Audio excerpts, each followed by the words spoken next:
ਵਾਹਿਗੁਰੂ। ਇੱਕ ਓੰਕਾਰ ਸਤਿਨਾਮ ਕਰਤਾ ਪੁਰਖ ਨਿਰਭਉ ਨਿਰਵੈਰ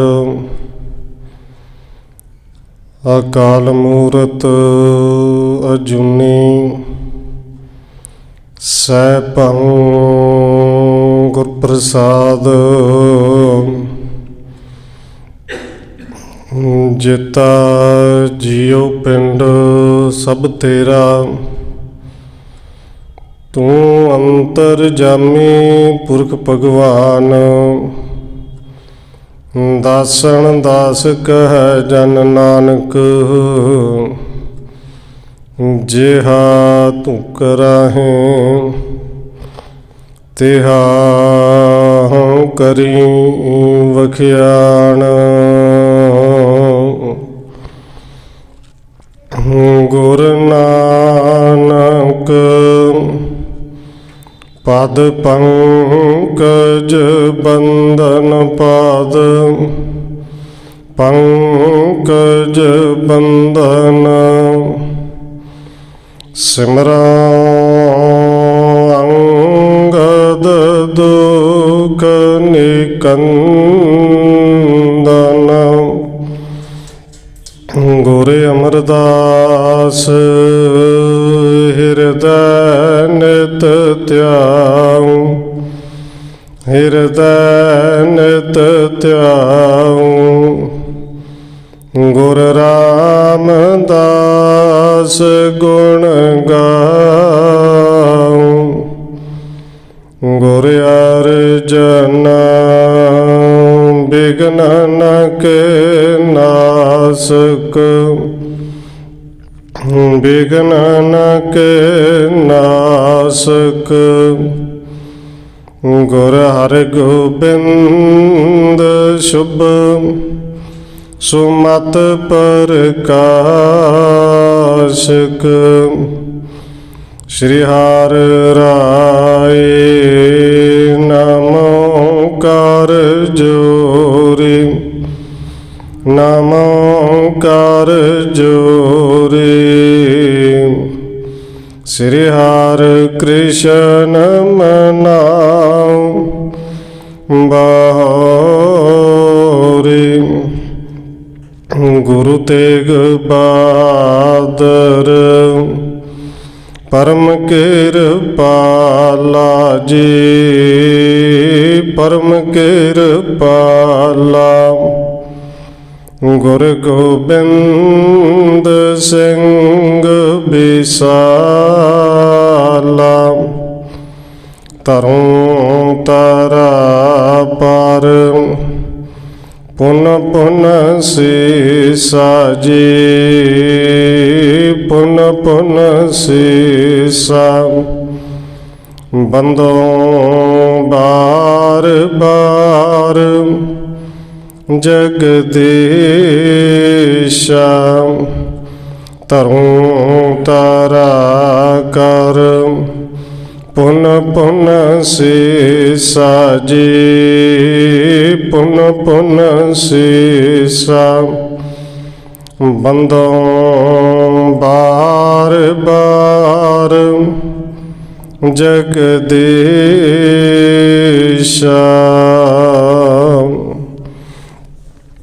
ਜਿਸ ਮੈਂ ਅੰਮ੍ਰਿਤ ਗਿਆਨ ਹੈ, ਮਾਣਕ ਭਗਤ ਬੈਰਾਗ।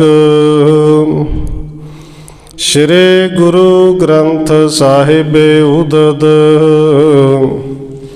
ਬੰਦੋ ਕਰ ਅਨੁਰਾਗ।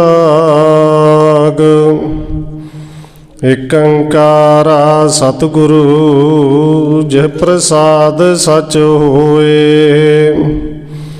ਵਾਹਿਗੁਰੂ ਜੀ ਕੀ ਫਤਿਹ ਹੈ, ਬਿਘਨ ਬਿਨਾਸਣ ਸੋਏ।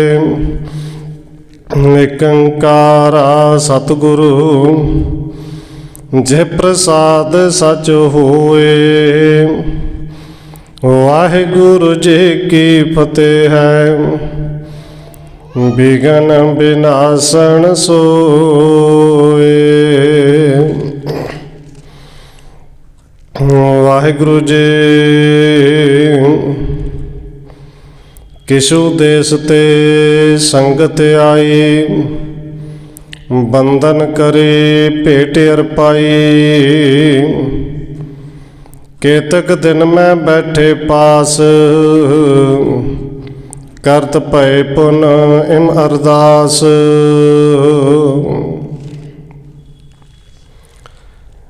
ਪਰਮ ਸਨਮਾਨਯੋਗ ਸਤਿਗੁਰੂ ਚਵਰ ਛਤਰ ਤਖਤ ਦੇ ਮਾਲਕ ਹਾਜ਼ਰਾ ਹਜੂਰ ਜਾਹਰਾ ਜਹੂਰ ਸ਼ਬਦ ਗੁਰੂ ਜੁਗੋਂ ਜੁਗ ਅਟਲ ਸਤਿਗੁਰੂ ਧੰਨ ਸ਼੍ਰੀ ਗੁਰੂ ਗ੍ਰੰਥ ਸਾਹਿਬ ਮਹਾਰਾਜ ਸੱਚੇ ਪਾਤਸ਼ਾਹ ਜੀ ਦੀ ਪਾਵਨ ਪਵਿੱਤਰ ਹਜ਼ੂਰੀ ਅੰਦਰ ਜੁੜ ਬੈਠੇ ਸਤਸੰਗੀ ਜਨੋ, ਆਪ ਜੀ ਵੱਡੇ ਭਾਗਾਂ ਵਾਲੇ ਹੋ ਜੋ ਸਤਿਕਾਰਯੋਗ ਧੰਨ ਮਾਤਾ ਰਾਜ ਕੌਰ ਜੀ ਦੇ ਪਾਵਨ ਅਸਥਾਨ ਗੁਰਦੁਆਰਾ ਮੰਜੀ ਸਾਹਿਬ ਵਿਖੇ ਸ਼ਾਮਾਂ ਦੇ ਦੀਵਾਨਾਂ ਦੀਆਂ ਹਾਜ਼ਰੀਆਂ ਭਰ ਰਹੇ ਹੋ। ਆਓ ਰੋਜ਼ਾਨਾ ਦੀ ਤਰ੍ਹਾਂ ਸਤਵੇਂ ਸਤਿਗੁਰੂ ਧੰਨ ਗੁਰੂ ਹਰਿਰਾਏ ਸਾਹਿਬ ਜੀ ਦੀ ਚੱਲ ਰਹੀ ਲੜੀਵਾਰ ਇਤਿਹਾਸ ਕਥਾ ਦੇ ਨਾਲ ਅਗਲੇਰੀ ਸਾਂਝ ਪਾਉਣ ਤੋਂ ਪਹਿਲਾਂ ਅਸੀਸ ਬਖਸ਼ਿਸ਼ ਕਰੋ ਜੀ। ਰਸਨਾ ਨੂੰ ਕਰੋ ਪਵਿੱਤਰ, ਜਿਤਨੇ ਵੀ ਜੁੜ ਬੈਠੇ ਹੋ ਲਵਾਓ ਹਾਜ਼ਰੀ, ਆਖੋ ਜੀ ਵਾਹਿਗੁਰੂ ਜੀ ਕਾ ਖਾਲਸਾ ਵਾਹਿਗੁਰੂ ਜੀ ਕੀ ਫਤਿਹ। ਕਿਸੂ ਦੇਸ ਤੇ ਸੰਗਤ ਆਈ, ਬੰਧਨ ਕਰੇ ਭੇਟ ਅਰਪਾਈ।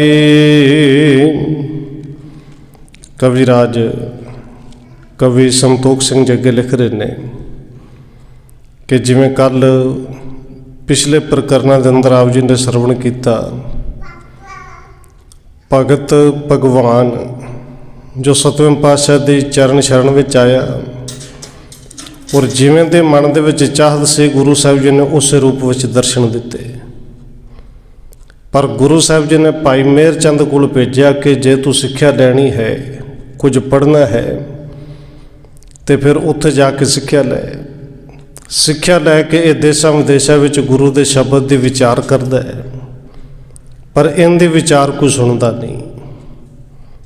ਇਹ ਵਿਆਕੁਲ ਹੋ ਗਿਆ। ਜਦੋਂ ਵਾਪਸ ਮੇਹਰ ਚੰਦ ਕੋਲ ਆਇਆ ਤੇ ਮੇਹਰ ਚੰਦ ਨੇ ਫਿਰ ਕਿਹਾ ਕਿ ਜਿਹੜੇ ਗੁਰੂ ਨੇ ਤੇਰੇ ਤੇ ਕਿਰਪਾ ਕੀਤੀ, ਭਾਈ ਜੇ ਉਸੇ ਗੁਰੂ ਦੇ ਸ਼ਬਦ ਦੀ ਤੂੰ ਕਥਾ ਕਰਨੀ ਹੈ ਤੇ ਪਹਿਲੋਂ ਗੁਰੂ ਦਾ ਮਿਹਰ ਭਰਿਆ ਹੱਥ ਤੇਰੇ ਸਿਰ ਤੇ ਹੋਵੇ, ਗੁਰੂ ਸਾਹਿਬ ਤੋਂ ਆਗਿਆ ਲੈ ਕੇ ਜਾ। ਲੋਕ ਸਤਿਕਾਰ ਵੀ ਕਰਨਗੇ। ਔਰ ਇਸੇ ਤਰ੍ਹਾਂ ਹੋਇਆ, ਗੁਰੂ ਸਾਹਿਬ ਦੇ ਚਰਨਾਂ 'ਚ ਆਇਆ। ਧੰਨ ਗੁਰੂ ਹਰਿਰਾਏ ਸਾਹਿਬ ਜੀ ਕਹਿੰਦੇ ਨੇ, ਆਓ ਭਗਤ ਭਗਵਾਨ ਜੀ, ਤੁਸੀਂ ਤੇ ਰੱਬ ਦੇ ਘਰ ਪ੍ਰਵਾਨ ਹੋ ਗਏ ਹੋ। ਹੁਣ ਸਾਡੇ ਬਚਨ ਨੇ, ਸਾਡੇ ਬਚਨਾਂ ਕਰਕੇ ਜਾਓ, ਗੁਰੂ ਦੇ ਸ਼ਬਦ ਦਾ ਉਪਦੇਸ਼ ਅੱਗੇ ਜਾ ਕੇ ਦਿਓ। ਔਰ ਲੋਕ ਫਿਰ ਉਸੇ ਭਗਤ ਭਗਵਾਨ ਦੇ ਵਿਚਾਰਾਂ ਨੂੰ ਸੁਣਦੇ ਵੀ ਨੇ ਤੇ ਸਤਿਕਾਰ ਵੀ ਇੰਨਾ ਕਰਦੇ ਨੇ ਕਿ ਬਦੋ ਬਦੀ ਚਰਨਾਂ 'ਚ ਝੁਕਣ ਨੂੰ ਦਿਲ ਕਰਦਾ ਹੈ। ਕਵੀ ਸੰਤੋਖ ਸਿੰਘ ਜੀ ਅੱਗੇ ਲਿਖਦੇ ਨੇ ਕਿ ਇਸੇ ਤਰ੍ਹਾਂ ਕਿਸੇ ਦੇਸ਼ ਤੋਂ ਸੰਗਤ ਆਈ, ਧੰਨ ਗੁਰੂ ਹਰਿਰਾਏ ਸਾਹਿਬ ਜੀ ਦੇ ਚਰਨਾਂ ਦੇ ਵਿੱਚ ਭੇਟਾ ਰੱਖੀ। ਕੇਤਕ ਦਿਨ ਰਹਿ ਬੈਠੇ ਪਾਸ, ਕਰਤ ਭਏ ਪੁਨ ਇਮ ਅਰਦਾਸ। ਮੱਥਾ ਟੇਕਿਆ, ਕਈ ਦਿਨ ਗੁਰੂ ਘਰ ਵਿੱਚ ਰਹੇ, ਸੇਵਾ ਕਰਦੇ ਰਹੇ, ਸਵੇਰੇ ਸ਼ਾਮ ਦਰਬਾਰ ਸਾਹਿਬ ਦੇ ਵਿੱਚ ਆਉਣਾ, ਗੁਰੂ ਸਾਹਿਬ ਦੇ ਬਚਨ ਸੁਣਨੇ। ਔਰ ਇੱਕ ਦਿਨ ਹੱਥ ਜੋੜ ਕੇ ਧੰਨ ਗੁਰੂ ਹਰਿਰਾਏ ਸਾਹਿਬ ਦੇ ਚਰਨਾਂ 'ਚ ਇਹਨਾਂ ਨੇ ਅਰਦਾਸ ਕੀਤੀ, ਨਾਮ ਧਰੇਕ ਸਿੱਖ ਸਤਿਗੁਰ ਕੇ, ਕਰੋ ਬਿਨਾਸਣ ਸੰਸੇ ਉਰ ਕੇ। ਇਹਨਾਂ ਨੇ ਅਰਦਾਸ ਬੇਨਤੀ ਕੀਤੀ, ਸਤਿਗੁਰੂ ਜੀ ਅਸੀਂ ਗੁਰੂ ਦੇ ਸਿੱਖ ਹਾਂ, ਨਾਮ ਧਰੇਕ ਸਿੱਖ ਹਾਂ, ਪਰ ਸਾਡੇ ਅੰਦਰ ਕੁਝ ਸ਼ੰਕੇ ਨੇ, ਕਿਰਪਾ ਕਰੋ, ਕਿਰਪਾ ਕਰਕੇ ਸਾਡੇ ਅੰਦਰ ਦੇ ਸ਼ੰਕੇ ਦੂਰ ਕਰੋ। ਪਾਠ ਕਰੇ ਹਮ ਨਿਤ ਕੁਰਬਾਨੀ, ਅਰਥ ਪ੍ਰਮਾਰਥ ਰੀਤ ਨ ਜਾਣੀ। ਕਿ ਸਤਿਗੁਰ ਦੇ ਸ਼ੰਕੇ ਇਹ ਨੇ ਕਿ ਅਸੀਂ ਰੋਜ਼ ਗੁਰਬਾਣੀ ਦਾ ਪਾਠ ਕਰਨੇ ਆ, ਪਰ ਸਾਨੂੰ ਅਰਥਾਂ ਦੇ ਬਾਰੇ ਬਹੁਤਾ ਸਮਝ ਨਹੀਂ ਲੱਗਦੀ, ਅਰਥ ਨਹੀਂ ਜਾਣਦੇ। ਅੱਖਰੀ ਅਰਥਾਂ ਤੋਂ ਅੱਗੇ ਹੁੰਦੇ ਨੇ ਭਾਵ ਅਰਥ, ਜਿਹਨੂੰ ਪਰਮਾਰਥ ਕਿਹਾ। ਭਾਵ-ਅਰਥ ਤੇ ਬਿਲਕੁਲ ਹੀ ਨਹੀਂ ਜਾਣਦੇ। ਜੋ ਮਾਰਗ ਗੁਰ ਸ਼ਬਦ ਬਤਾਏ, ਸੋ ਹਮ ਤੇ ਨਹਿ ਜਾਏ ਕਮਾਏ। ਇਸ ਕਰਕੇ ਜਦੋਂ ਤੱਕ ਅਰਥ ਨਾ ਸਮਝ ਲੱਗੇ, ਫਿਰ ਅਰਥ ਤੋਂ ਅੱਗੇ ਭਾਵ-ਅਰਥ ਨਾ ਪਤਾ ਲੱਗੇ, ਤੇ ਫਿਰ ਕੀ ਪਤਾ ਲੱਗੇ ਕਿ ਗੁਰੂ ਸਾਹਿਬ ਦਾ ਸ਼ਬਦ ਸਾਨੂੰ ਕੀ ਰਸਤਾ ਦੱਸਦਾ ਹੈ। ਇਸ ਕਰਕੇ ਸਾਨੂੰ ਰਸਤੇ ਦਾ ਪਤਾ ਹੀ ਨਹੀਂ ਲੱਗਦਾ। ਗੁਰੂ ਦੇ ਸ਼ਬਦ ਦੇ ਦੱਸੇ ਹੋਏ ਰਾਹ 'ਤੇ ਅਸੀਂ ਚੱਲ ਹੀ ਨਹੀਂ ਸਕਦੇ, ਸ਼ਬਦ ਦੀ ਕਮਾਈ ਨਹੀਂ ਕਰ ਸਕਦੇ। ਪਾਠ ਕਰਨ ਕੋ ਨੇਮ ਨਿਭਾਹੈ, ਪੜ੍ਹੇ ਸਦਾ ਬਾਣੀ ਅਵਗਾਹੈ। ਪਰ ਸਤਿਗੁਰੂ ਜੀ ਅਸੀਂ ਨੇਮ ਰੋਜ਼ ਨਿਭਾਉਂਦੇ ਹਾਂ। ਗੁਰਬਾਣੀ ਦਾ ਪਾਠ ਆਪਣੇ ਨੇਮ ਦੇ ਮੁਤਾਬਕ ਰੋਜ਼ ਕਰਨੇ ਆ। ਕਿਆ ਹੋਵੈ ਗਤ ਅੰਤ ਹਮਾਰੇ, ਇਹ ਸੰਦੇਹ ਨਿਤ ਹਿਰਦੈ ਮਝਾਰੇ। ਸਤਿਗੁਰੂ ਜੀ ਕਿਰਪਾ ਕਰਕੇ ਸਾਨੂੰ ਇਹ ਸਮਝਾਓ ਕਿ ਇਸ ਤਰ੍ਹਾਂ ਗੁਰਬਾਣੀ ਪੜ੍ਹਨ ਦਾ ਕੋਈ ਲਾਭ ਮਿਲੇਗਾ, ਕੁਝ ਨਾ ਕੁਝ ਹਾਸਲ ਹੋਵੇਗਾ। ਸਾਡੇ ਅੰਦਰ ਇਹ ਸ਼ੰਕਾ ਆ ਗਈ ਕਿ ਇਸ ਤਰ੍ਹਾਂ ਗੁਰਬਾਣੀ ਪੜ੍ਹ ਲਈਏ ਤੇ ਇਹਦਾ ਕੋਈ ਫਲ ਮਿਲਦਾ ਹੈ। ਅਸ ਉੱਤਰ ਬੁਝੈ ਅਤ ਬਾਢੇ, ਕਹਿ ਸਭ ਹੱਥ ਜੋੜ ਕੇ ਠਾਡੇ। ਸਤਿਗੁਰੂ ਜੀ ਇਸ ਤਰ੍ਹਾਂ ਦਾ ਉੱਤਰ ਅਸੀਂ ਪੁੱਛ ਰਹੇ ਹਾਂ, ਸਾਨੂੰ ਕਿਰਪਾ ਕਰਕੇ ਸਮਝਾਓ। ਹੱਥ ਜੋੜ ਕੇ ਸਾਰੇ ਖੜੇ ਨੇ, ਜਵਾਬ ਗੁਰੂ ਸਾਹਿਬ ਦਾ ਪੁੱਛਦੇ ਨੇ। ਸਿਰੇ ਹਰ ਰਾਏ ਕਛੂ ਨਹਿ ਕਹਿਓ, ਸਭ ਕੇ ਮਨ ਮੈਂ ਸੰਸੇ ਰਹਿਓ। ਸਤਿਗੁਰੂ ਜੀ ਥੋੜ੍ਹਾ ਜਿਹਾ ਮੁਸਕਰਾਏ, ਪਰ ਜਵਾਬ ਕੋਈ ਨਹੀਂ ਦਿੱਤਾ। ਸਤਿਗੁਰੂ ਜੀ ਚੁੱਪ ਕਰਕੇ ਚਲੇ ਗਏ। ਸੰਸੇ ਮਨ ਵਿੱਚ ਸ਼ੰਕੇ ਸਨ ਜਿਹੜੇ ਹੋਰ ਵੱਧ ਗਏ। ਸ਼ੰਕੇ ਤੇ ਪਹਿਲੋਂ ਸਨ, ਸ਼ੰਕੇ ਹੋਰ ਵੱਧ ਗਏ। ਗੁਰੂ ਸਾਹਿਬ ਨੇ ਸਾਨੂੰ ਸਮਝਾਇਆ ਹੀ ਨਹੀਂ। ਤੇ ਸ਼ਨ ਹੋਏ ਤੁਰੰਗ ਅਸਵਾਰ, ਗਮਨੇ ਬਾਹਰ ਹੇਤ ਸ਼ਿਕਾਰ। ਸਤਿਗੁਰੂ ਜੀ ਉਸ ਵੇਲੇ ਘੋੜੇ ਤੇ ਸਵਾਰ ਹੋਏ, ਕਹਿੰਦੇ ਅਸੀਂ ਸ਼ਿਕਾਰ ਖੇਡਣ ਚੱਲੇ, ਭਾਈ ਸਾਡੇ ਨਾਲ ਹੀ ਆ ਜਾਓ। ਬਰਖਾ ਹੋਏ ਹਟੇ ਤਿਸ ਕਾਲਾ, ਸੂਰਜ ਨਿਕਸਿਓ ਦਿਉਤ ਵਿਸਾਲਾ। ਉਸ ਦਿਨ ਮੀਂਹ ਪੈ ਕੇ ਹਜੇ ਹਟਿਆ ਹੀ ਸੀ, ਔਰ ਮੀਂਹ ਪੈਣ ਤੋਂ ਬਾਅਦ ਜਦੋਂ ਸੂਰਜ ਚੜ੍ਹਦਾ ਹੈ ਤੇ ਐਨ ਧਰਤੀ ਸਾਫ਼ ਹੋਈ ਹੁੰਦੀ, ਮਾੜੀ ਮੋਟੀ ਚੀਜ਼ ਹੋਵੇ ਤੇ ਚਮਕਦੀ ਬੜੀ ਹੈ। ਮਗ ਮਹਿ ਹੰਡੀ ਪੁਰਾਤਨ ਹੇਰੀ, ਤਾਹਾਂ ਠੇਕਰੇ ਚਮਕ ਕਨੇਰੇ। ਗੁਰੂ ਸਾਹਿਬ ਜੀ ਘੋੜੇ ਤੇ ਸਵਾਰ ਨੇ ਤੇ ਰਾਹ ਦੇ ਵਿੱਚ ਦੇਖਿਆ ਕਿ ਇੱਕ ਹਾਂਡੀ ਜਿਹੜੀ ਟੁੱਟੀ ਹੋਈ ਹੈ, ਹਾਂਡੀ ਦੀ ਜਿਹੜੀ ਠਿਕਰੀ ਹੁੰਦੀ ਉਹ ਚਮਕ ਰਹੀ, ਉਹਦੇ ਵਿੱਚ ਕੁਝ ਚਮਕਦਾ ਹੈ। ਬਰਖਾ ਹੋਏ ਹੁਟੇ ਤਿਸ ਕਾਲਾ, ਸੂਰਜ ਨਿਕਸਿਓ ਦਿਉਤ ਵਿਸਾਲਾ। ਮਗ ਮੈਂ ਹੁੰਡੇ ਪੁਰਾਤਨ ਹੇਰੀ, ਤਾਹਾਂ ਠਿਕਰੀ ਚਮਕ ਕਨੇਰੀ। ਠਿਕਰੀ ਦੀ ਬੜੀ ਚਮਕ ਦੇਖੀ ਗੁਰੂ ਸਾਹਿਬ ਨੇ, ਉੱਥੇ ਘੋੜਾ ਰੋਕ ਲਿਆ। ਕ੍ਰਿਤ ਬਾਸਨ ਕੇ ਫੂਟੇ ਪਰੇ, ਥਿਤ ਹੋਏ ਗੁਰੂ ਮੰਗਾਵਣ ਕਰੇ। ਗੁਰੂ ਸਾਹਿਬ ਨੇ ਘੋੜਾ ਰੋਕਿਆ ਤੇ ਇੱਕ ਸਿੱਖ ਨੂੰ ਕਿਹਾ ਕਿ ਭਾਈ ਜਾਓ, ਆਹ ਠਿਕਰੀ ਜਿਹੜੀ ਚਮਕਦੀ ਪਈ ਨਾ, ਹਾਂਡੀ ਟੁੱਟੀ ਹੋਈ ਹੈ, ਇਹ ਠਿਕਰੀ ਚੁੱਕ ਕੇ ਲਿਆਓ। ਨਿਜ ਕਾਰ ਮਹਿ ਧਰ ਬਾਕ ਬਖਾਨਾ, ਬਾਣੀ ਪਾਠ ਪ੍ਰਸ਼ਨ ਤੁਮ ਠਾਨਾ। ਗੁਰੂ ਸਾਹਿਬ ਨੇ ਠਿਕਰੀ ਹੱਥ ਵਿੱਚ ਫੜ ਲਈ ਤੇ ਜਿਹੜੇ ਸਿੱਖਾਂ ਨੇ ਸਵਾਲ ਕੀਤਾ ਸੀ ਕਿ ਸਤਿਗੁਰੂ ਜੀ ਅਰਥ ਨਹੀਂ ਜਾਣਦੇ, ਭਾਵ ਅਰਥ ਨਹੀਂ ਜਾਣਦੇ, ਤੇ ਫਿਰ ਗੁਰਬਾਣੀ ਪੜ੍ਹਿਆਂ ਤੋਂ ਕੋਈ ਲਾਭ ਮਿਲਦਾ ਹੈ? ਸਤਿਗੁਰੂ ਜੀ ਨੇ ਉਧਰ ਨੂੰ ਮੂੰਹ ਕੀਤਾ, ਕਹਿੰਦੇ ਸਿੱਖੋ ਅੱਗੋਂ ਅੱਗੇ ਆ ਜਾਓ। ਤੁਹਾਡੇ ਸਵਾਲ ਦਾ ਆ ਜਵਾਬ ਸਾਹਮਣੇ ਪਿਆ, ਜਵਾਬ ਆ ਤੁਹਾਡੇ ਸਾਹਮਣੇ ਹੈ। ਔਰ ਸਿੱਖ ਹੱਥ ਜੋੜ ਕੇ ਕਹਿੰਦੇ ਨੇ ਸਤਿਗੁਰੂ ਜੀ ਸਾਡੇ ਸਾਹਮਣੇ। ਤਿਸ ਕੋ ਉੱਤਰ ਲੀਜੈ ਸਾਰੇ, ਜੋ ਗੁਰ ਸ਼ਬਦ ਕਮਾਵੇ ਪਿਆਰੇ। ਕਹਿੰਦੇ ਜਿਹੜੇ ਸ਼ਬਦ ਦੀ ਕਮਾਈ ਤੁਸੀਂ ਕਰਦੇ ਹੋ ਨਾ, ਨਿਤਨੇਮ ਕਰਦੇ ਹੋ, ਪੜ੍ਹਦੇ ਹੋ, ਉਦਮ ਕਰਦੇ ਹੋ, ਉਹਦੀ ਕਮਾਈ ਬਾਰੇ ਸੁਣ ਲਓ। ਉਹਦਾ ਉੱਤਰ ਜਿਹੜਾ ਕੱਲ੍ਹ ਤੁਸੀਂ ਜਿਹੜਾ ਅੱਜ ਸਵਾਲ ਕੀਤਾ ਸੀ, ਉਹਦਾ ਜਵਾਬ ਹੈ। ਜੋ ਜਨ ਭੁਗਤ ਮੁਕਤ ਸੁਖ ਪਾਵੈ, ਚੱਲੇ ਪੰਥ ਜੋ ਸ਼ਬਦ ਬਤਾਵੈ। ਸਤਿਗੁਰੂ ਕਹਿੰਦੇ ਨੇ ਸੋ ਜਨ ਭੁਗਤ ਮੁਕਤ ਸੁਖ ਪਾਵੈ। ਭਾਈ ਉਹ ਭੁਗਤੀ ਤੇ ਮੁਕਤੀ, ਭੁਗਤ ਦਾ ਅਰਥ ਆਪ ਜੀ ਸਮਝਦੇ ਹੋ ਜਿਹੜੇ ਧਨ ਪਦਾਰਥ ਨੇ, ਮੁਕਤੀ ਜਿਹੜੇ ਵਿਸ਼ੇ ਵਿਕਾਰਾਂ ਤੋਂ ਬਚ ਜਾਣਾ। ਉਹਨੂੰ ਭੁਗਤੀ ਵੀ ਮਿਲਦੀ ਹੈ, ਮੁਕਤੀ ਵੀ ਮਿਲਦੀ ਹੈ ਜੋ ਗੁਰੂ ਸ਼ਬਦ ਦੇ ਦੱਸੇ ਹੋਏ ਰਾਹ 'ਤੇ ਚੱਲੇ।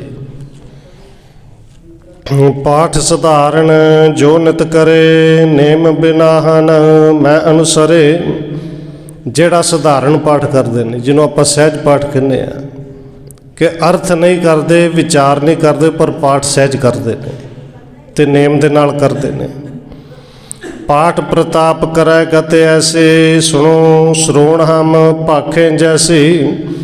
ਤੇ ਉਹ ਸਧਾਰਨ ਪਾਠ ਕਰਨ ਦੇ ਨਾਲ ਵੀ ਇਹ ਫਲ ਮਿਲਦਾ, ਉਹਦੀ ਗਤੀ ਐਸੀ ਹੁੰਦੀ ਹੈ। ਅਸੀਂ ਦੱਸਣ ਲੱਗੇ ਭਾਈ, ਸੁਣੋ ਸਰੋਣ ਹਮ ਭਾਖੇ ਜੈਸੀ, ਕੰਨਾਂ ਦੇ ਨਾਲ ਧਿਆਨ ਦੇ ਨਾਲ ਭਾਵ ਸੁਣੋ। ਅਸੀਂ ਜੋ ਕਹਿਣ ਲੱਗੇ ਆ, ਜਿਮ ਠੇਕਰੇ ਬਹੁ ਬਰਖ ਬਿਤਾਈ, ਲੱਗੇ ਤੇਜ ਨਿਕਸੇ ਚਿਕਨਾਈ। ਸਤਿਗੁਰੂ ਕਹਿੰਦੇ ਨੇ ਠੇਕਰੀ ਦੇਖੋ ਤੁਸੀਂ, ਭਾਂਡਾ ਹਾਂਡੇ ਟੁੱਟੀ ਹੋਈ ਦੇਖੀ ਨਾ, ਤੇ ਲੱਗਦਾ ਕਿ ਇਹ ਕਈ ਦਿਨਾਂ ਦੀ ਟੁੱਟੀ ਹੋਏਗੀ, ਹੋ ਸਕਦਾ ਇਹਨੂੰ ਸਾਲ ਹੀ ਹੋ ਗਿਆ ਹੋਵੇ, ਕਈ ਸਾਲ ਇਹ ਪੂਰੀ ਹਾਂਡੀ ਵੀ ਰਹੀ ਹੋਏਗੀ। ਪਰ ਕਈ ਸਾਲਾਂ ਤੋਂ ਬਾਅਦ ਅੱਜ ਸੂਰਜ ਚਮਕਿਆ, ਮੀਂਹ ਪੈਣ ਕਰਕੇ ਸਾਰਾ ਕੁਝ ਸਾਫ਼ ਹੋਇਆ, ਸੂਰਜ ਚਮਕਿਆ, ਤੇ ਉਹਦੇ ਨਾਲ ਇਹਦੇ ਅੰਦਰ ਦੀ ਚਮਕ ਜਿਹੜੀ ਚਿਕਨਾਈ ਹੈ ਉਹ ਵੀ ਚਮਕ ਉੱਠੀ। ਤਿਮ ਜੇ ਪਠੇ ਨੇਮ ਗੁਰਬਾਣੀ, ਅੰਤ ਦੇਤ ਕਲਿਆਣ ਮਹਾਨੀ। ਹੁਣ ਉਹ ਠਿਕਰੀ ਨੇ ਕੋਈ ਮੱਖਣ ਜਾਂ ਘਿਓ ਉਹ ਪੀਤਾ ਥੋੜ੍ਹੀ ਹੈ, ਪਰ ਉਹਦੇ ਵਿੱਚ ਕਿਉਂਕਿ ਲੱਸੀ ਰਿੜਕੀ, ਉਹਦੇ ਜੋ ਮੱਖਣ ਨਿਕਲਿਆ, ਕੋਈ ਨਾ ਕੋਈ ਤੱਤ ਉਹਦੇ ਵਿੱਚ ਰਹਿ ਗਿਆ। ਬਸ ਉਹ ਜਿਹੜਾ ਮੱਖਣ ਉਹਦੇ ਨਾਲ ਲੱਗਿਆ ਰਹਿ ਗਿਆ, ਉਹ ਚਿਕਨਾਈ ਕਈ ਸਾਲਾਂ ਤੋਂ ਬਾਅਦ ਅੱਜ ਵੀ ਚਮਕਾਈ।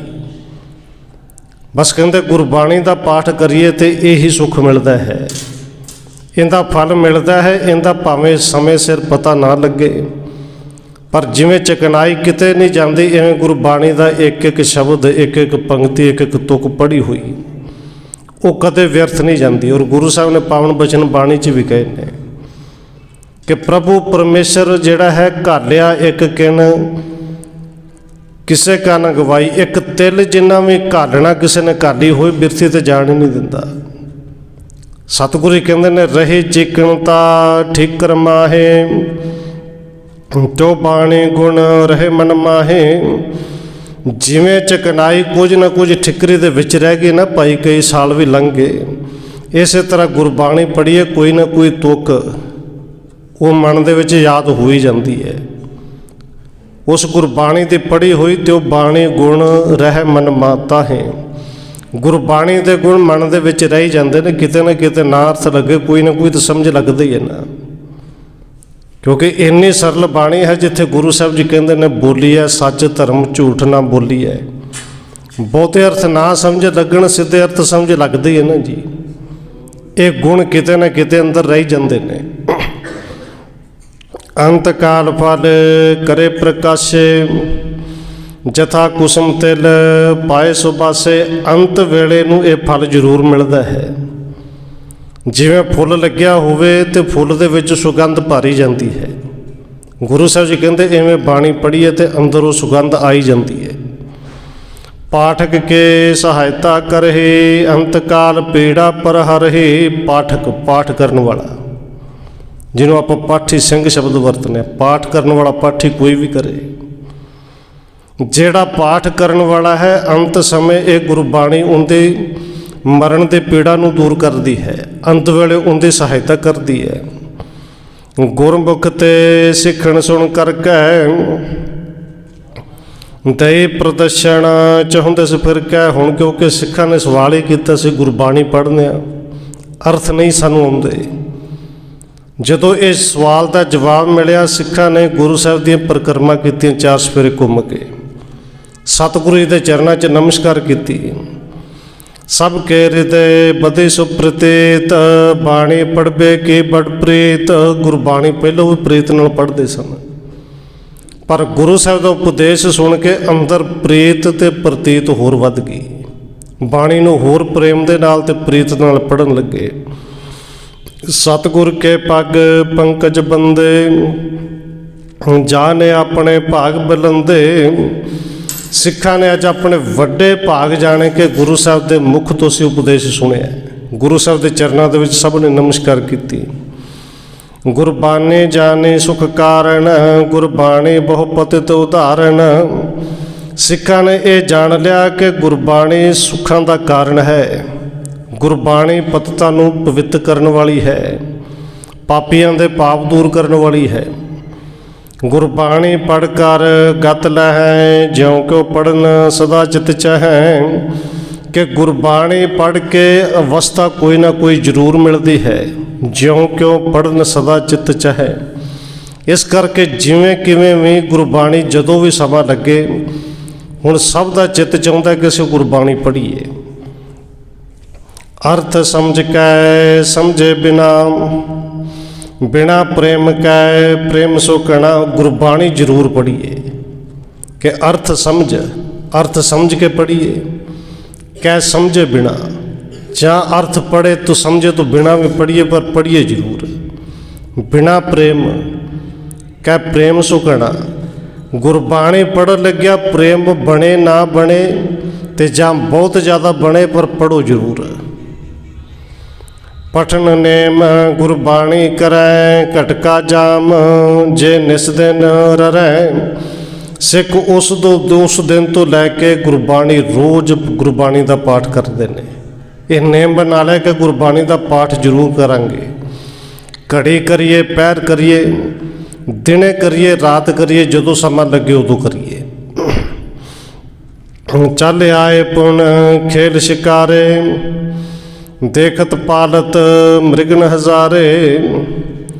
ਫਿਰ ਕਵੀ ਸੰਤੋਖ ਸਿੰਘ ਜੀ ਲਿਖਦੇ ਨੇ ਕਿ ਗੁਰੂ ਸਾਹਿਬ ਜੀ ਸ਼ਿਕਾਰ ਖੇਡ ਕੇ ਵਾਪਸ ਆਏ, ਅਤੇ ਜਿਹੜੇ ਸ਼ਿਕਾਰ ਖੇਡ ਕੇ ਲਿਆਉਂਦੇ ਸਨ ਉਹਨਾਂ ਨੂੰ ਪਾਲਦੇ ਸਨ। ਆ ਕੇ ਉਹ ਸਾਰੇ ਪਸ਼ੂ ਉਹ ਜਾਨਵਰ ਵੇਖਣ ਲੱਗੇ। ਦੇ ਉਪਦੇਸ਼ ਕਰਤ ਕਲਿਆਣੇ, ਪਰਉਪਕਾਰ ਸਦਾ ਗੁਰ ਠਾਨੇ। ਕਹਿੰਦੇ ਇਸੇ ਤਰ੍ਹਾਂ ਗੁਰੂ ਸਾਹਿਬ ਜੀ ਆਈਆਂ ਹੋਈਆਂ ਸਿੱਖ ਸੰਗਤਾਂ ਨੂੰ ਉਪਦੇਸ਼ ਦਿੰਦੇ ਨੇ। ਨਿਤ ਹੀ ਸੰਗਤਾਂ ਦੇ ਉੱਤੇ ਪਰਉਪਕਾਰ ਗੁਰੂ ਸਾਹਿਬ ਜੀ ਕਰਦੇ ਨੇ। ਇੱਥੇ ਕਵੀ ਸੰਤੋਖ ਸਿੰਘ ਜੀ ਨੇ ਅਧਿਆਇ ਨੰਬਰ 8 ਉਹ ਸਮਾਪਤ ਕੀਤਾ। ਅਧਿਆਇ ਨੰਬਰ 9 ਅੱਗੋਂ ਸ਼ੁਰੂ ਕਰਦਿਆਂ ਹੋਏ ਲਿਖਦੇ ਨੇ। ਦੋਹਰਾ ਅਬ ਤੁਰਕਣ ਕੀ ਵਾਰਤਾ, ਕਛੁਕ ਸੁਣੋ ਬੁੱਧਵਾਨ। ਕਰੇ ਖੋਟ ਸਤਿਗੁਰਨ ਸੋ, ਜਾਂ ਤੇ ਕਰੋ ਬਖਾਨ।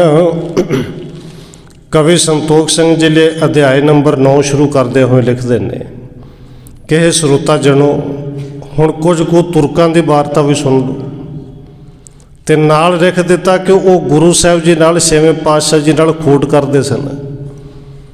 ਪੰਜਵੇਂ ਪਾਤਸ਼ਾਹ ਨੂੰ ਸ਼ਹੀਦ ਕਰਾਇਆ ਸੀ, ਇਸ ਕਰਕੇ ਉਹਨਾਂ ਦੀ ਗੱਲ ਕਰਨ ਲੱਗਿਆ, ਨਹੀਂ ਤਾਂ ਕਰਨ ਦੀ ਲੋੜ ਨਹੀਂ ਸੀ।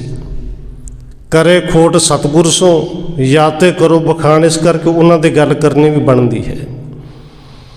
ਬਿਨਾ ਕਹੇ ਸੋ ਪ੍ਰਸੰਗ ਕੋ, ਸੁਣਤੇ ਸੰਸ਼ੈ ਹੋਏ। ਕਿਉਂਕਿ ਤੁਰਕਾਂ ਦਾ ਅੱਗੇ ਪ੍ਰਸੰਗ ਕਹਿਣ ਤੋਂ ਬਿਨਾਂ ਫਿਰ ਪ੍ਰਸੰਗ ਦੇ ਵਿੱਚ ਕਈ ਤਰ੍ਹਾਂ ਦੇ ਸ਼ੰਕੇ ਪੈਦਾ ਹੋ ਜਾਂਦੇ ਨੇ।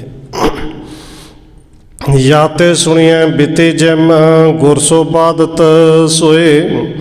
ਇਸ ਕਰਕੇ ਸਰੋਤਾ ਜਿਹਨੂੰ ਸੁਣੋ ਜਿਵੇਂ ਉਸ ਤੁਰਕਾਂ ਦੇ ਨਾਲ ਬੀਤੀ, ਜਿਹੜੇ ਗੁਰੂ ਸਾਹਿਬ ਜੀ ਦੇ ਨਾਲ ਵਿਵਾਦ ਝਗੜਾ ਕਰਦੇ ਰਹੇ।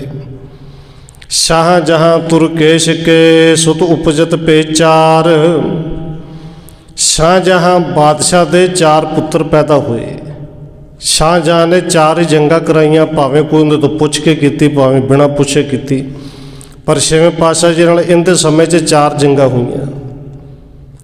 ਪਹਿਲੀ ਜੰਗ 'ਚ 7000 ਭੇਜਿਆ, ਦੂਜੀ 'ਚ 15 ਭੇਜਿਆ, ਤੀਜੀ ਜੰਗ 'ਚ ਮਹਾਰਾਜ ਵਾਲੀ ਜੰਗ 'ਚ 35000 ਭੇਜਿਆ, ਅਤੇ ਕਰਤਾਰਪੁਰ ਵਾਲੀ ਜੰਗ ਜਿਹੜੀ ਚੌਥੀ ਜੰਗ ਹੈ ਉੱਥੇ ਪੂਰੇ 1,00,000 ਦੇ ਕਰੀਬ ਬੰਦਾ ਭੇਜ ਦਿੱਤਾ ਸੀ। 4 ਜੰਗਾਂ ਕਰਾਈਆਂ, 4ਾਂ ਦੇ ਵਿੱਚੋਂ ਸਾਰੇ ਦੇ ਸਾਰੇ ਮਾਰੇ ਗਏ।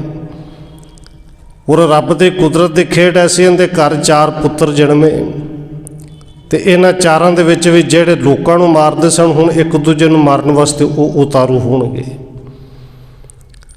ਤੁਰਕੇਸ਼ ਸ਼ਾਹਜਹਾਂ ਦੇ ਘਰ ਕਹਿੰਦੇ 4 ਪੁੱਤਰ ਪੈਦਾ ਹੋਏ। ਕਰਤ ਰਾਜ ਸਭ ਦੇਸ਼ ਕੋ, ਵਧਿਓ ਸਮਾਜ ਉਧਾਰ। ਕਿਉਂਕਿ ਸਾਰੇ ਦੇਸ਼ 'ਤੇ ਰਾਜ ਕਰਦੇ ਸਨ, ਇਹਦਾ ਸਾਜੋ ਸਮਾਜ ਸ਼ਾਹਜਹਾਂ ਦਾ ਬੜਾ ਵਧਿਆ ਹੋਇਆ, ਫੌਜ ਬੜੀ ਹੈ। ਚੱਕਰਵਰਤ ਇਮ ਰਾਜ ਭਇਓ ਹੈ, 4 ਚੱਕ ਇੱਕ ਹੁਕਮ ਥਿਓ ਹੈ। ਇਸ ਤਰ੍ਹਾਂ ਸ਼ਾਹਜਹਾਂ ਦਾ ਰਾਜ ਇੱਕ ਚੱਕਰਵਰਤੀ ਰਾਜ ਹੋ ਗਿਆ ਕਿ 4 ਚੱਕ ਜਿਹਨੂੰ ਕਿਹਾ ਜਾਂਦਾ, 4 ਚੱਕਾਂ ਦੇ ਵਿੱਚ ਇਹਦਾ ਇੱਕ ਤਰ੍ਹਾਂ ਦਾ ਹੁਕਮ ਚੱਲਦਾ ਸੀ। ਜਿੰਨੇ ਹਿੰਦੂ ਰਾਜੇ ਸਨ ਸਾਰੇ, ਭਾਵੇਂ ਕਹਿਣ ਨੂੰ ਰਾਜੇ ਸਨ, ਇਹਦੇ ਗੁਲਾਮ ਸਨ, ਇਹਦੇ ਹੁਕਮ ਦੇ ਵਿੱਚ ਰਹਿ ਕੇ ਰਾਜ ਕਰਦੇ ਸਨ। ਜਹ ਤਹ ਦੇਸ਼ਣ ਵਿਖੇ ਅਸ਼ੇਸ਼, ਦੋਹੇ ਸੁਣਤੇ ਤਰਾਸ ਵਿਸ਼ੇਖ। ਦੇਸ਼ ਵਿਦੇਸ਼ ਵਿੱਚ ਜਿੱਥੇ ਕਿਤੇ ਧਰੋਹ ਕਰਨ ਵਾਲੇ ਨੇ ਬਾਦਸ਼ਾਹ ਸ਼ਾਹਜਹਾਂ ਦਾ ਨਾਂ ਸੁਣ ਕੇ ਕੱਬ ਜਾਂਦੇ ਸਨ। ਹੁਣ ਜਿੱਤੇ ਨਿਰਪਤ ਸਭ ਆਗਿਆਕਾਰੇ, ਹਾਥ ਜੋਰ ਹੋਏ ਖਰੇ ਆਗਾਰੇ। ਜਿੰਨੇ ਰਾਜੇ ਨੇ, ਕਵੀ ਸੰਤੋਖ ਸਿੰਘ ਨੇ ਇੱਥੇ ਲਿਖਿਆ, ਉਹ ਸਾਰੇ ਹੀ ਬਾਦਸ਼ਾਹ ਦੇ ਸ਼ਾਹਜਹਾਂ ਦੇ ਹੁਕਮ ਦੇ ਵਿੱਚ ਰਹਿੰਦੇ ਸਨ। ਗੁਲਾਮਾਂ ਦੀ ਤਰ੍ਹਾਂ ਹਰ ਵੇਲੇ ਹੱਥ ਜੋੜ ਕੇ ਖੜੇ ਰਹਿੰਦੇ ਸਨ, ਤੁਸੀਂ ਹੁਕਮ ਕਰੋ, ਕਰਨਾ ਕੀ ਹੈ। ਰਾਜਪੂਤਨ ਤਨੂਜਾ ਕੇ ਡੋਰੇ, ਸੁਣ ਸੁੰਦਰ ਲੇਵਤ ਕਰ ਜੋਰੇ। ਔਰ ਇਹ ਸ਼ਾਹਜਹਾਂ ਰਾਜਪੂਤ ਰਾਜਿਆਂ ਦੀਆਂ ਧੀਆਂ ਭੈਣਾਂ ਦੇ ਡੋਲੇ, ਜਿਹੜਾ ਇਹਨੂੰ ਚੰਗਾ ਲੱਗਣਾ ਬਸ ਮਾੜਾ ਜਿਹਾ ਸੁਣਿਆ ਭੇਜਣਾ, ਤੇ ਉਹਨਾਂ ਨੇ ਆਪਣੀਆਂ ਧੀਆਂ ਭੈਣਾਂ ਆਪ ਇਹਦੇ ਘਰ ਭੇਜ ਦੇਣੀਆਂ, ਡੋਲੇ ਭੇਜ ਦੇਣੇ। ਹਿੰਦੂ ਆਇਨ ਕੋ ਮਹਾਕਲੰਕ, ਜਤਾ ਅੰਕ ਲਾਗਿਓ ਸੋ ਮਯੰਕ। ਇਹ ਗੱਲ ਹਿੰਦੁਸਤਾਨੀਆਂ ਦੇ ਮੱਥੇ ਦੇ ਉੱਤੇ ਬੜਾ ਵੱਡਾ ਕਲੰਕ ਸੀ ਕਿ ਹਿੰਦੂ ਬਹੁ ਬੇਟੀਆਂ ਨੂੰ, ਭੈਣਾਂ ਨੂੰ, ਧੀਆਂ ਨੂੰ ਆਪਣੇ ਘਰ ਵਿੱਚ ਡੋਲਾ ਪਾ ਕੇ ਰੱਖ ਲੈਂਦਾ ਸੀ। ਜੇ ਕੋਈ ਨਹੀਂ ਸੀ ਦਿੰਦਾ ਰਾਜਾ, ਤੇ ਉਹਦੇ ਤੇ ਚੜ੍ਹਾਈ ਕਰਕੇ ਬਦੋ ਬਦੀ ਲੈ ਕੇ ਆਉਂਦਾ ਸੀ। ਜਿਨ ਕੇ ਜਿਨ ਤੇ ਭਇਓ ਉਪਾਏ ਨਾ ਕੋਏ, ਧੀਰ ਸੂਰਤਾ ਸ਼ੋਰ ਖਲੋਏ। ਜਿਹੜੇ ਰਾਜੇ ਤੋਂ ਕੋਈ ਉਪਾਅ ਨਹੀਂ ਸੀ, ਚਾਰਾ ਹੀ ਨਹੀਂ ਸੀ, ਕਿ ਉਹ ਆਪਣੇ ਜਿਹੜੇ ਸੂਰਬੀਰ ਰੱਖੇ ਵੀ ਹੁੰਦੇ ਸਨ ਸੈਨਿਕ, ਬਸ ਉਹ ਵੀ ਇਹ ਸਮਝ ਲਓ ਕਿ ਵਿਖਾਲੇ ਦੀ ਸਨ, ਕਿਉਂਕਿ ਜ਼ੋਰ ਚੱਲਦਾ ਹੀ ਨਹੀਂ ਸੀ, ਵਸ ਹੀ ਨਹੀਂ ਸੀ ਚੱਲਦਾ। ਹੱਥ ਹੀ ਖੜੇ ਕਰ ਦਿੱਤੇ ਸਨ, ਹੱਥ ਹੀ ਜੋੜ ਦਿੰਦੇ ਸਨ। ਤੁਰਕ ਅਧੀਨ ਹੋਏ ਕਰ ਸਾਰੇ, ਆਏ ਸ਼੍ਰਿਪਰ ਜਬ ਲੇਤ ਹਕਾਰੇ। ਕਹਿੰਦੇ ਸਾਰੇ ਰਾਜੇ ਤੁਰਕਾਂ ਦੇ ਅਧੀਨ ਸਨ। ਆਏ ਸ਼ਿਪਰ, ਸ਼ਿਪਰ ਦਾ ਅਰਥ ਛੇਤੀ ਦੇ ਨਾਲ ਹੁੰਦੇ ਸਨ ਜਦੋਂ ਬਾਦਸ਼ਾਹ ਸੱਦਦਾ ਸੀ, ਬੁਲਾਵਾ ਭੇਜਦਾ ਸੀ। ਜਹਾਂ ਪਠਾਵੇਂ ਤਲ ਚਾਹ ਜਾਹੀ, ਸ਼ਕਤਹੀਣ ਹੋਏ ਰਹੇ ਅਗਵਾਹੀ। ਬਾਦਸ਼ਾਹ ਨੇ ਜਿੱਥੇ ਕਿਤੇ ਲੜਾਈ ਤੇ ਭੇਜਣਾ, ਰਾਜੇ ਨੂੰ ਹੁਕਮ ਕਰ ਦੇਣਾ ਕਿ ਆਪਣੀ ਸੈਨਾ ਲੈ ਕੇ ਜਾਓ, ਉੱਥੇ ਜਾ ਕੇ ਲੜਾਈ ਕਰਨੀ। ਉਹਨਾਂ ਸੈਨਾ ਲੈਣੀ, ਹੁਕਮ ਦੇ ਬੱਧੇ ਹੋਏ ਅੱਗੇ ਹੋ ਕੇ ਜਾਣਾ।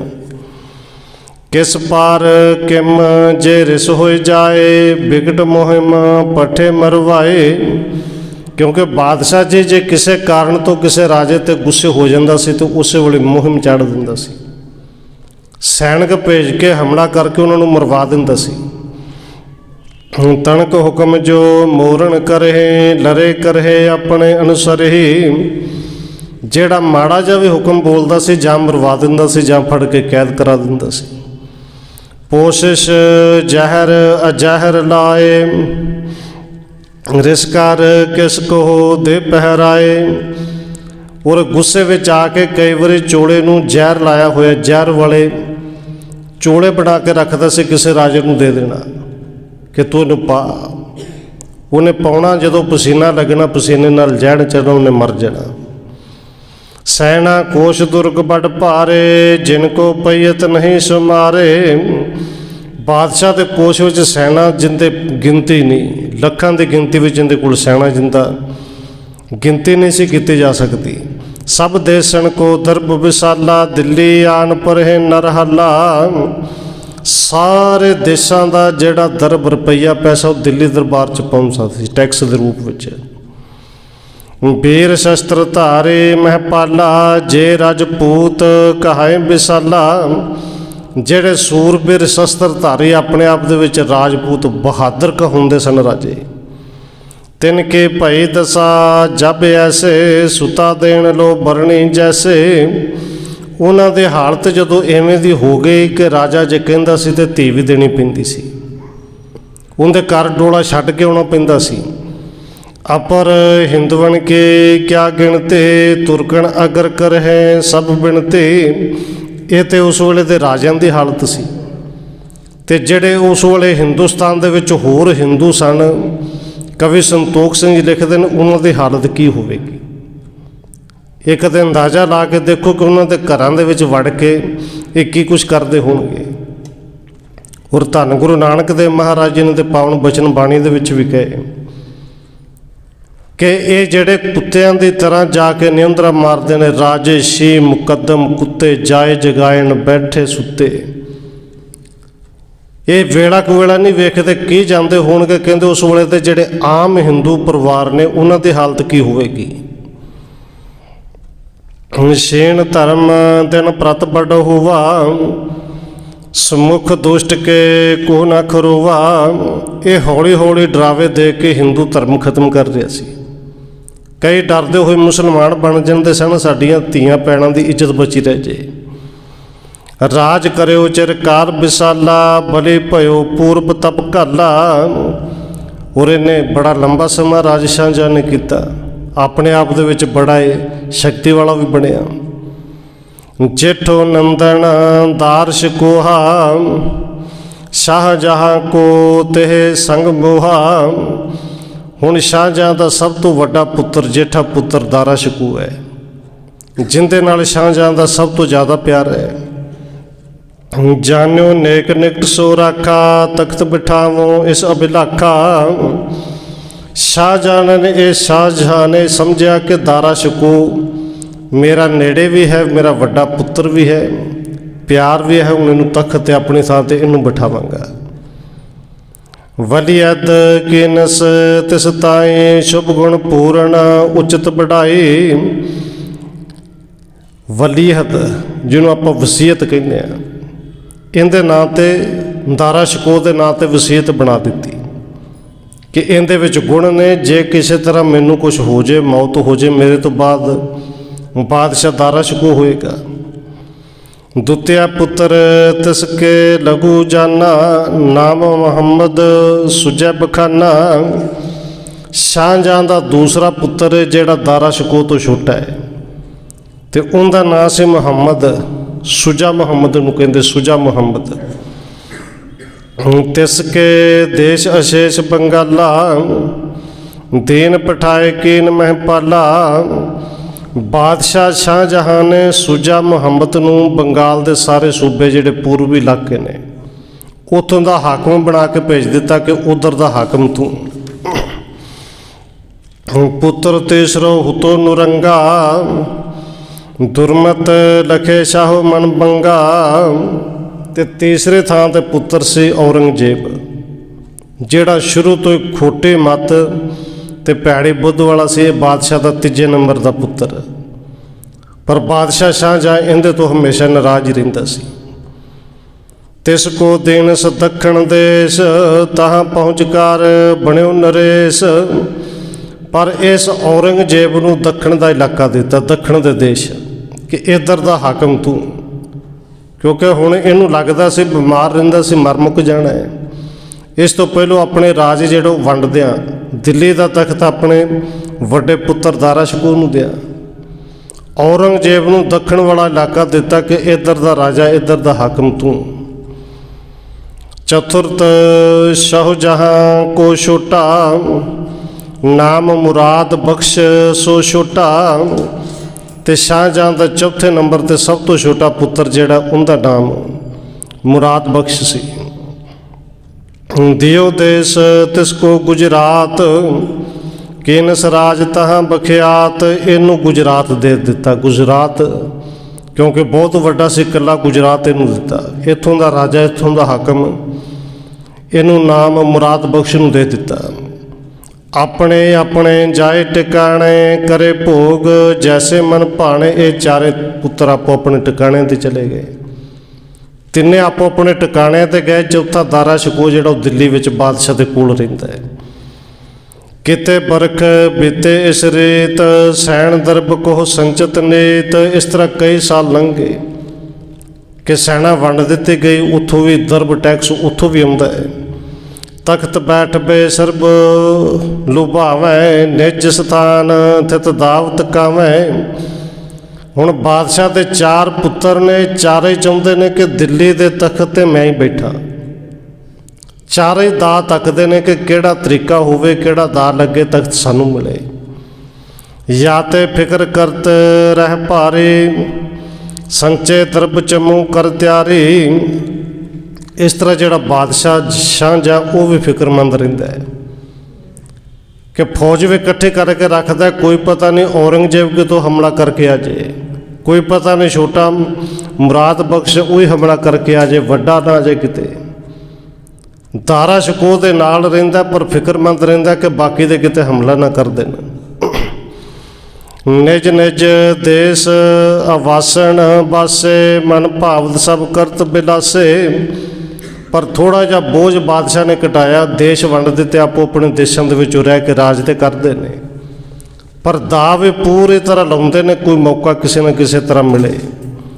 ਸ਼ਾਹ ਜਹਾਂ ਰਹਿ ਦਿੱਲੀ ਮਾਹੇ, ਦਾਰਸ਼ ਕੋ ਰੱਖਿਓ ਸੁਤ ਪਾਹੇ। ਸ਼ਾਹਜਹਾਂ ਦਿੱਲੀ 'ਚ ਰਹਿੰਦਾ, ਦਾਰਾ ਸ਼ਕੋ ਨੂੰ ਆਪਣੇ ਕੋਲ ਰੱਖਿਆ ਹੋਇਆ ਹੈ।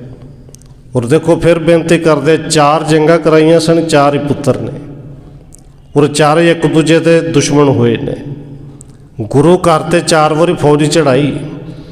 ਇਸ ਬਾਦਸ਼ਾਹ ਦੇ 4 ਪੁੱਤਰ ਨੇ, ਚਾਰੇ ਇੱਕ ਦੂਜੇ ਦੇ ਖੂਨ ਦੇ ਹੁਣ ਪਿਆਸੇ ਨੇ।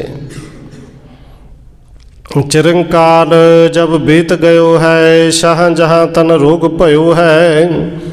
ਕਹਿੰਦੇ ਇਸ ਤਰ੍ਹਾਂ ਲੰਮਾ ਸਮਾਂ ਬੀਤ ਗਿਆ, ਸ਼ਾਹਜਹਾਂ ਦੇ ਸਰੀਰ ਨੂੰ ਕੋਈ ਰੋਗ ਲੱਗ ਗਿਆ, ਬਿਮਾਰੀ ਲੱਗ ਗਈ। ਇਹ ਸਿੱਧਾ ਕਹਿ ਲਏ ਕਿ ਬਸ ਮੌਤ ਨੇੜੇ ਆ ਗਈ। ਦਿਨ ਪ੍ਰਤ ਪ੍ਰਬਲ ਬਦੇ ਬਿਮਾਰੀ, ਜੋ ਕਿਸ ਹੂੰ ਤੇ ਜਾਏ ਨਾ ਟਾਰੇ। ਦਿਨੋਂ ਦਿਨ ਬਿਮਾਰੀ ਜਿਹੜੀ ਵੱਧਦੀ ਗਈ, ਜਿਹੜੀ ਵੈਦਾਂ ਹਕੀਮਾਂ ਦੇ ਵੱਸ ਤੋਂ ਬਾਹਰ ਹੋ ਗਈ। ਸੂਬੇ ਅਰ ਉਮਰਾਓ ਵਡੇਰੇ, ਰੋਕੇ ਸਗਲ ਹੋਤ ਨਹਿ ਨੇਰੇ।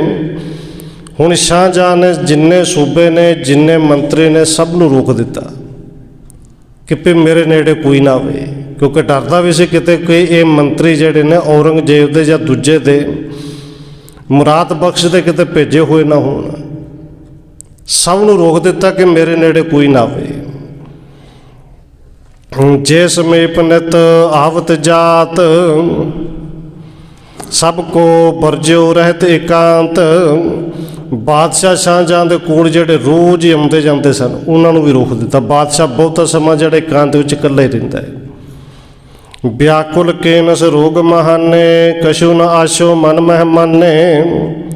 ਰੋਗ ਨੇ, ਬਿਮਾਰੀ ਨੇ ਵਿਆਕੁਲ ਕਰ ਦਿੱਤਾ ਬਾਦਸ਼ਾਹ ਸ਼ਾਹਜਹਾਂ ਨੂੰ, ਕੁਝ ਹੁਣ ਚੰਗਾ ਨਹੀਂ ਲੱਗਦਾ। ਬੜੋ ਪੁੱਤਰ ਇੱਕ ਪਹੁੰਚੈ ਤਾਸ, ਕਹਿ ਹਕੀਮ ਦੇ ਔਸਧ ਰਾਸ।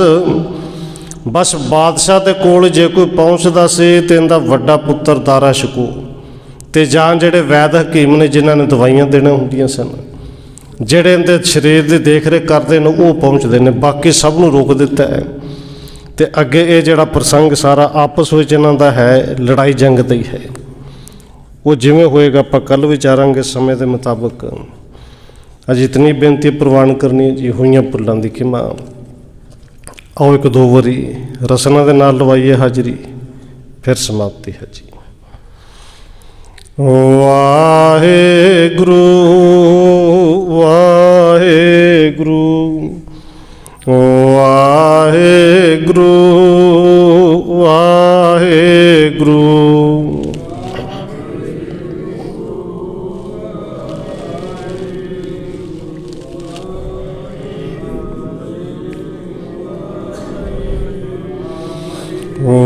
ਵਾਹਿਗੁਰੂ ਵਾਹਿਗੁਰੂ ਵਾਹਿਗੁਰੂ ਵਾਹਿਗੁਰੂ।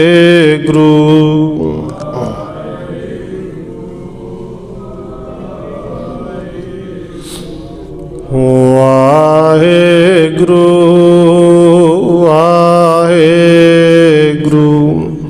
ਵਾਹਿਗੁਰੂ ਜੀ ਕਾ ਖਾਲਸਾ, ਵਾਹਿਗੁਰੂ ਜੀ ਕੀ ਫਤਿਹ। ਰਾਮਕਲੀ ਮਹਲਾ ਤੀਜਾ। ਆਨੰਦ ਇੱਕ ਓੰਕਾਰ ਸਤਿਗੁਰ ਪ੍ਰਸਾਦ। ਆਨੰਦ ਪਿਆ ਮੇਰੀ ਮਾਏ ਸਤਿਗੁਰੂ ਮੈਂ, ਸਤਿਗੁਰ ਤਾ ਪਾਇਆ ਸਹਿਜ ਸੇਤੀ ਮਨ ਵਜੀਆਂ।